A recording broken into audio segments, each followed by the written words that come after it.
Nigerian government. Ẹ̀yin tí ẹ jẹ́ ìjọba apààyàn ni.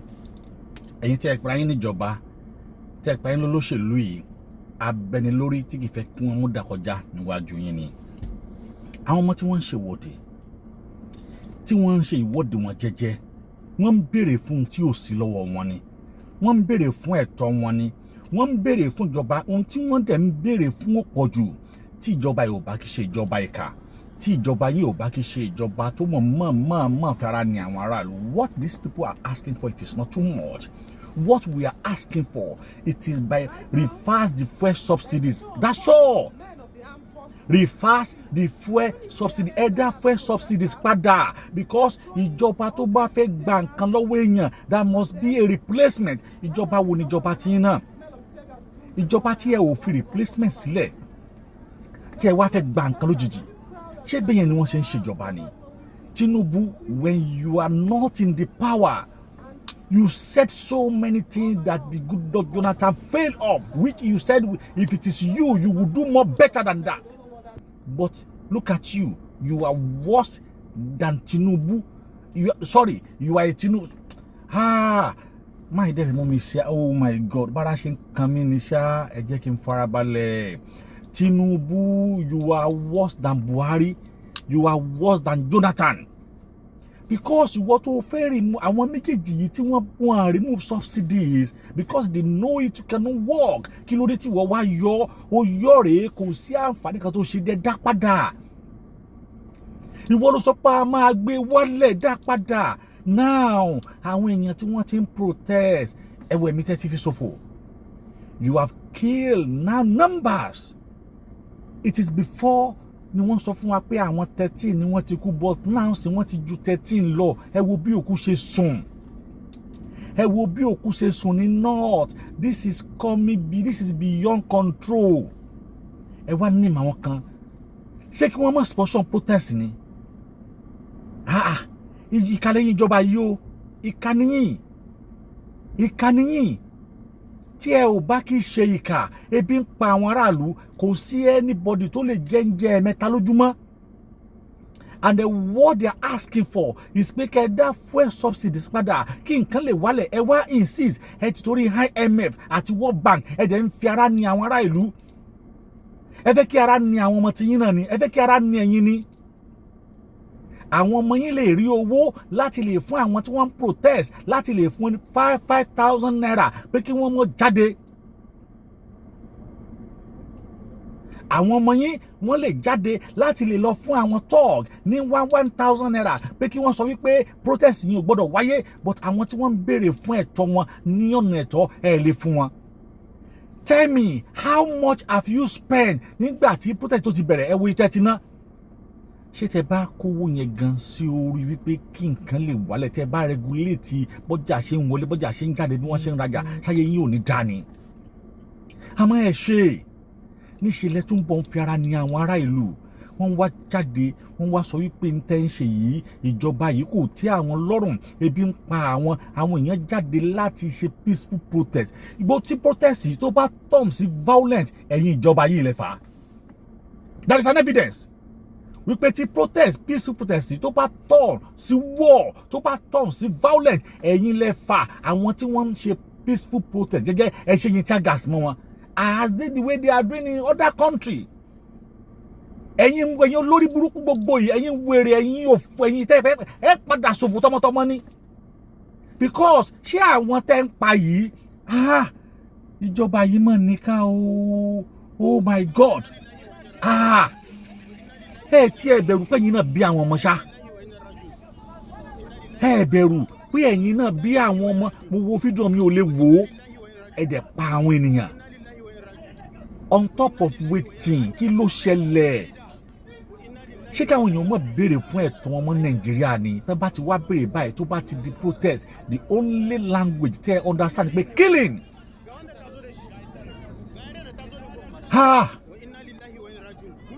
Àtúbọ̀tán yín ò mọ̀ ní dá o. Àtúbọ̀tán yín kò ní dá rárá tọ́. Àtàwọn ọmọ àtìrandíran yín, àtúbọ̀tán gbogbo yín ò ní dá papọ̀. Because why are you wasting people's lives? Ṣé ẹ̀mí àwọn èèyàn yóò jọ yín lójú ni? Ṣé ẹ rò pé àwọn wọ̀nyí ṣé wọ́n deserve kí wọ́n kú ni? Ṣé wọ́n deserve kẹ́ ẹ pa wọ́n ni? Ṣé wọ́n deserve kẹ́ ẹ dẹ́mi wọn légbodò ni? Do you think when you kill them, this will stop this protest? Do you think when you use live ammunition on those who are protesting for better Nigeria, do you think to kill them it is best way? Ọ̀rọ̀ yóò mọ lẹ́yìn ọ̀rọ̀ yìí yóò mọ lẹ́yìn àjàntì àwọn tẹ. Àwọn ó ṣe wọ́n gbàgbára tán wọ́n jíwó onírí wọ́n jíwó aláta wọ́n tó gbẹ̀yìn gbàrìbá ìyá ń jara ìlú yóò mọ lẹ́yìn ọ̀rọ̀ yìí yóò mọ lẹ́yìn yóò mọ lẹ́yìn. Ọ̀pá èèyàn ló bí wọn, ẹlẹ́ara ni wọ́n, ẹ tún pa ọmọ kékeré tó gbogbo èjì ọmọ yẹn ò tí lè ju 5 to 6 years lọ. Ẹ ti ẹ bẹ̀rù Ọlọ́run, ẹ ti ẹ bẹ̀rù ọba tó dá yín, ẹ bẹ̀rù ọba tẹ́ jábọ̀ fún, ẹ bẹ̀rù Ọlọ́run tó rán yín, ẹ bẹ̀rù ẹni kankan. You are used to kill. You are born to kill. It's in your blood.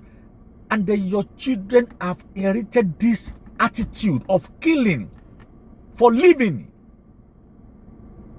Ẹ̀rù bà yín, ẹ ń pa àwọn ọmọ ọlọ́mọ. Ẹ̀rù bà yín, ẹ ń dènà àwọn ọmọ lẹ́gbẹ̀rún. Àwọn tí wọ́n jáde fún peaceful protest, ẹ sì rán àwọn tọ́ọ̀gì. Ẹ kó aṣọ sí àwọn tọ́ọ̀gì lọ́rùn. Ẹ ní kí wọ́n lọ máa attack wọn.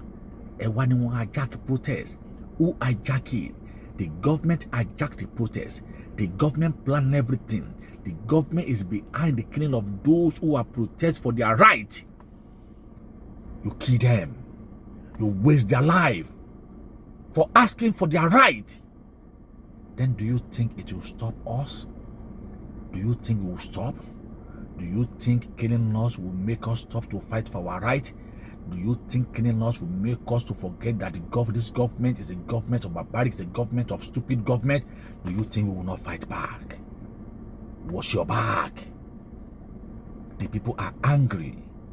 You kill them for nothing. Mo wo fídíò yẹn mi ò lè wò ó.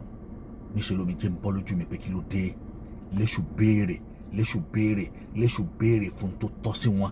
Léṣù béèrè fún ẹ̀tọ́ wọn pé àwọn ò fẹ́ nǹkan méjì pé ẹ gbé kinní ìwálẹ̀. Gbogbo àwọn tí wọ́n dìbò fún Tinubu they are all regret. Àti pé wọn ò dìbò fún yín bàbá. Ẹ wọlé. Wọn ò dìbò fún yín. Ẹ wọlé. INEC ló ṣèrú. Wọn ò dìbò fún yín. INEC ni wọ́n ṣèrú. Ẹ yẹ lẹ́ni tó yẹ. Ẹ sì débẹ̀.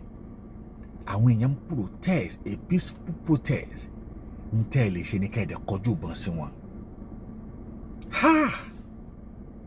Àtúbọ̀tán yóò mọ̀ ní dáa o. Àtúbọ̀tán béèrè lọ́wọ́ yín. Àtúbọ̀tán yóò béèrè lọ́wọ́ yín. Gbogbo tó wù kẹ́ni ní ọ̀rọ̀ kẹ́ra ayé gbé ẹ padà àtúbọ̀tán padà béèrè lọ́wọ́ yín ẹ ṣẹ̀sìn ni. Ẹ ṣe ẹ̀sìn kẹ́yìn ni nítorí pé àwọn tẹ́ pa yìí.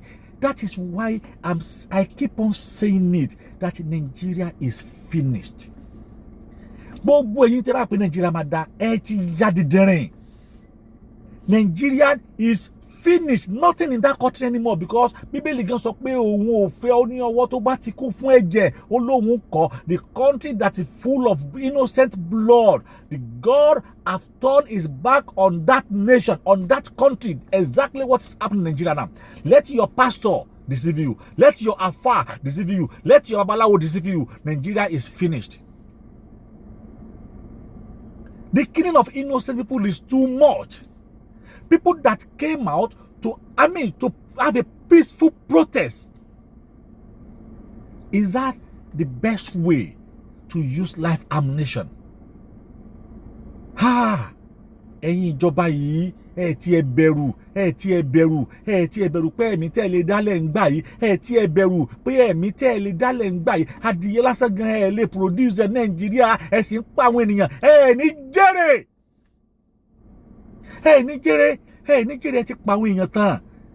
ẹ ti pa àwọn èèyàn tán kí ló dé lẹ́sùn béèrè fẹ́ tọ́ kí ló dé sí pípa ló wá kàn ní kẹ́ wá arrest wọn gan ṣé kò wá bẹ́tà ju bẹ́ẹ̀ ṣe waste life wọn yìí lọ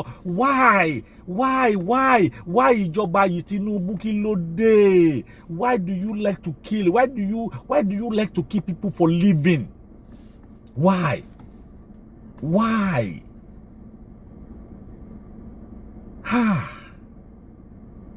ẹ wò kú ènìyàn ẹ wo ẹ̀mí bó ṣe ṣòfò Olúwo Olódùmarè o Ọlọ́run o kábíyèsí o ọba ajídára dákun fi àwọn ọmọ ìdára fi wọ́n dára Ọlọ́run fi wọ́n dára jẹ́ ká yí orí àrà tó fi wọ́n dá àwọn èèyàn tó dá ni wọ́n ń gbẹ̀mí ẹ̀ yìí àwọn èèyàn tí Ọlọ́run ọba dá ni wọ́n ń gbẹ̀mí yìí Ọlọ́run fi wọ́n dára àbí fi wọ́n dára látòrí senate president débi tó parí dé fi wọ́n dára àwọn rep fi wọ́n dára àwọn senator fi wọ́n dára àwọn governors fi wọ́n dára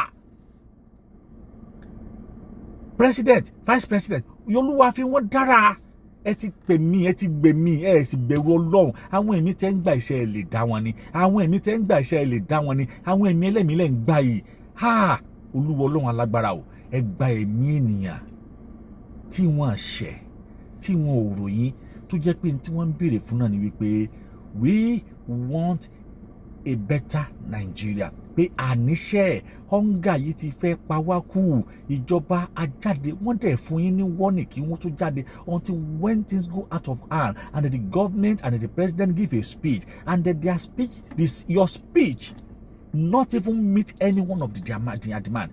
The only thing that I understand their pain. Then, if it truly, Tinubu, if it truly, the Nigerian army, if it truly, the Nigerian navy, if it truly, the Nigerian Air Force, the Nigerian force, if it truly, the DSS, if it truly, the Nigerian police, if it truly, the civil defense, if it's truly you understand their pain, then why are you killing them? Since you understand how they feel, how the pain is it the killing the best way to answer their question? Ẹ ti gbẹ̀mí o. Ẹ ti gba ẹ̀mí ẹ dẹ̀ tún gbà tí ó pọ̀ torí lè tẹ́ gbà ẹ́ Olódùmarè ó jẹ́ kó bu yín lọ́wọ́ ẹ gbẹ̀mí o ìjọba Tinubu àwọn èèyàn máa ń protest money wọ́n máa ń protest money àmàrélè tí wọ́n ṣe l'Amẹ́ríkà tí wọ́n ń protest wọ́n máa lọ fọ́ ṣọ́ọ̀bù wọ́n máa ń kó nǹkan wọ́n máa yìnbọn wọ́n máa yin tear gas wọ́n máa arrest wọn. Are we not in a democratic city era? Are we in a military era? You are democracy and then you are living as a military era. Tinubu ẹ mọ̀ ti pààyàn. Look at how they wasted people's life. Ọlọ́run mọ̀ bí Ọlọ́run